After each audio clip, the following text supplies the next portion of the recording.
پریشان ہیں آپ؟ تمہیں نہیں پتا؟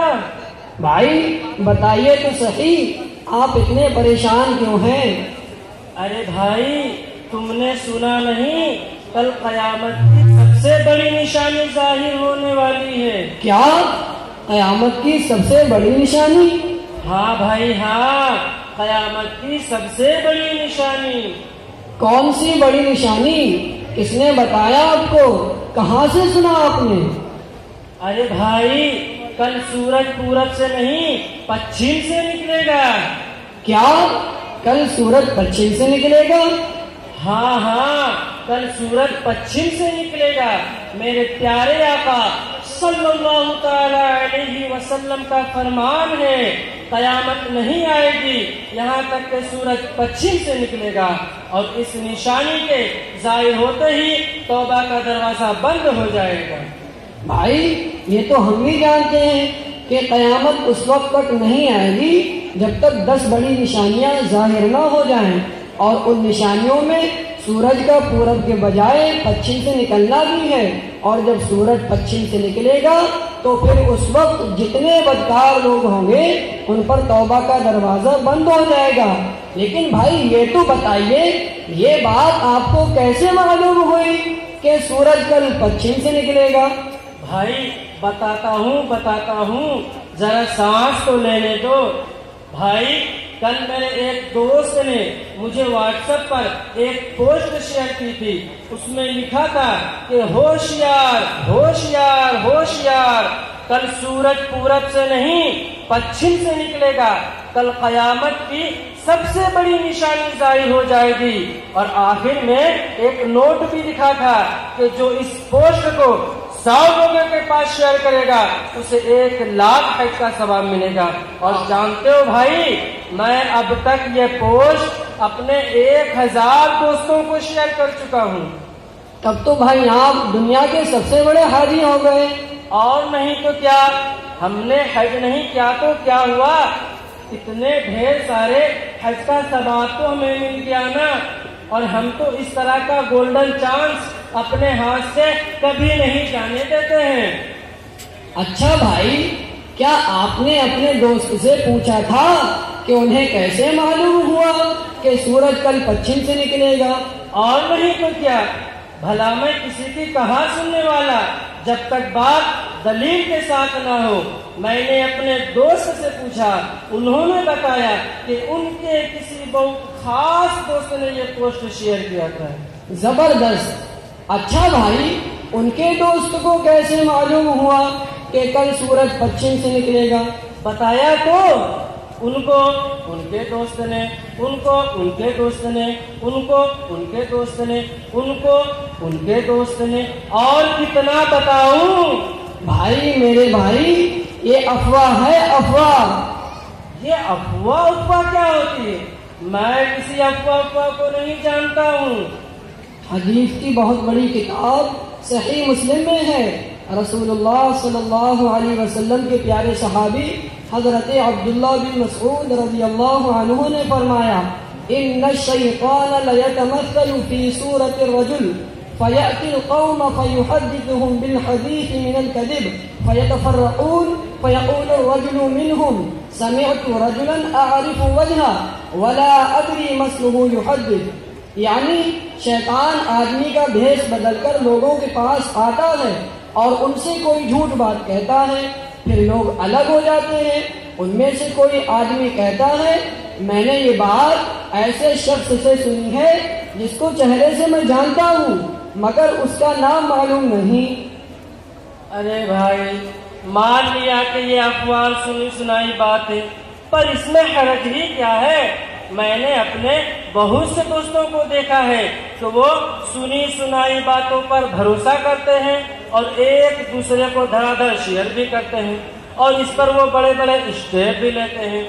ابھی 10 دن پہلے کی بات ہے کہ میرے پڑوس میں ایک آدمی نے صرف سنی سنائی باتوں پر اپنی بیوی کو طلاق دے دی، اور 5 دن پہلے میرے پڑوس ہی میں ایک شخص نے اپنے سگے بھائی سے ہمیشہ کے لیے رشتہ ناتا ختم کر لیا، صرف سنی سنائی باتوں پر یقین کر کے، اور ابھی 2 دن پہلے کی بات ہے، پروپیگنڈوں کا زہر اتنا تیز ہوتا ہے کہ اس کی وجہ سے پورا ملک بدامنی کا شکار ہو جاتا ہے اور لوگوں کا چین و سکون غارت ہو جاتا ہے۔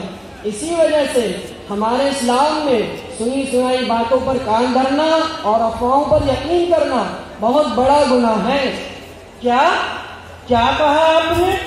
کیا سنی سنائی باتوں پر کان دھرنا اور افواہوں پر یقین کرنا بہت بڑا گناہ ہے؟ جی ہاں، یہ بہت بڑا گناہ ہے۔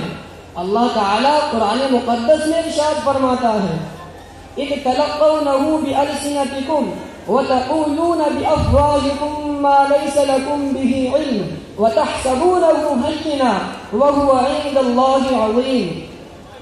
اور جس وقت تم اپنی زبانوں پر ایسی بات لاتے ہو اور تم اپنے منہ سے ایسی بات کرتے ہو جس کا تمہیں پتہ نہیں اور تم سمجھتے ہو کہ یہ کوئی معمولی بات ہے، تو جان لو اللہ کے نزدیک وہ بہت بڑا گناہ ہے۔ اور حدیث کی کتاب مشکاۃ المصابیح میں حضرت ابو ہریرہ رضی اللہ عنہ سے مروی ہے، حضور اکرم صلی اللہ علیہ وسلم نے فرمایا، کفا بالمرء کذبا ان یحدث بکل ما سمع۔ وہ آدمی جھوٹا ہے جو سنی سنائی باتوں کو دوسروں سے نقل کرے۔ اور صحیح بخاری میں حضرت سمرہ بن جندب رضی اللہ عنہ سے مروی ہے، نبی اکرم صلی اللہ علیہ وسلم نے فرمایا کہ آج رات 2 فرشتے میرے پاس آئے اور مجھے ایک پاک سرزمین کی طرف لے گئے۔ وہاں میں نے دیکھا کہ ایک آدمی بیٹھا ہوا ہے اور ایک آدمی کھڑا ہے، اس کے ہاتھ میں لوہے کا ایک زنبور ہے جسے اس کے دائیں جبڑے میں داخل کر کے آر پار کر دیتا ہے، پھر اس کے بائیں جبڑے میں داخل کرتا ہے اور آر پار کر دیتا ہے۔ میں نے پوچھا یہ کون آدمی ہے جس پر یہ عذاب ہو رہا ہے؟ فرشتوں نے جواب دیا کہ یہ کذاب ہے جو جھوٹ بولتا تھا اور جھوٹی باتیں نقل کرتا تھا، اور اس کی وجہ سے وہ جھوٹی بات سارے ملک میں پھیل جاتی تھی۔ اب قیامت تک اس پر یہ عذاب ہوتا رہے گا۔ اللہ اکبر، استغفر اللہ۔ بھائی یہ تو مجھے معلوم ہی نہیں تھا کہ سنی سنائی باتوں پر یقین کرنا اور اسے دوسروں تک نقل کرنا اتنا بڑا گناہ ہے۔ بھائی اب تو میں کبھی بھی بغیر تحقیق کے اور جب تک چھان بین نہ کر لوں ایک پوسٹ بھی شیئر نہیں کروں گا، اور فیس بک، واٹس ایپ اور سوشل میڈیا پر پھیلائی گئی کسی افواہ پر یقین نہیں کروں گا۔ اور میں نے اب تک جو بھی پوسٹ بغیر تحقیق کے شیئر کیا ہے، اللہ کی بارگاہ میں اپنے ان گناہوں سے معافی مانگتا ہوں اور صدق دل سے توبہ کرتا ہوں۔ اللہ تبارک و تعالی ہماری توبہ قبول فرمائے۔ اللہ ہم سب کی خطاؤں کو معاف کرے اور ہم سب کو حسن عمل کی توفیق بخشے۔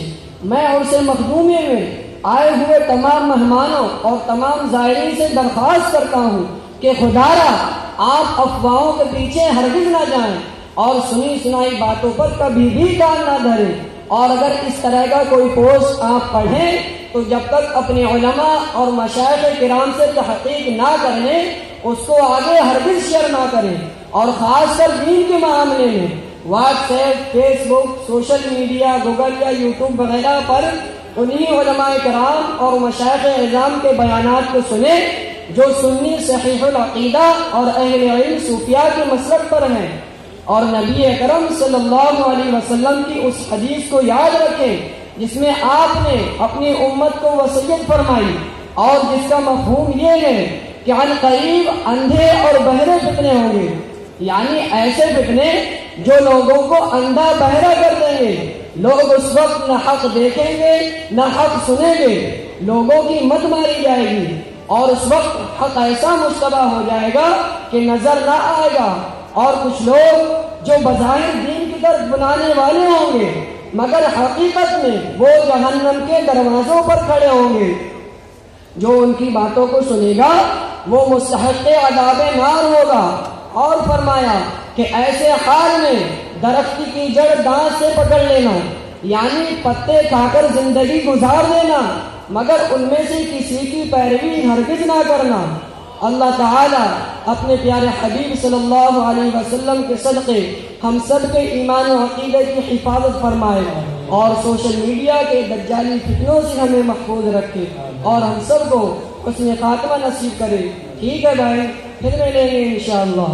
اچھا بھائی، ان سب باتوں کا بہت بہت شکریہ. السلام علیکم ورحمۃ اللہ وبرکاتہ. وعلیکم السلام ورحمۃ اللہ وبرکاتہ. سبحان اللہ.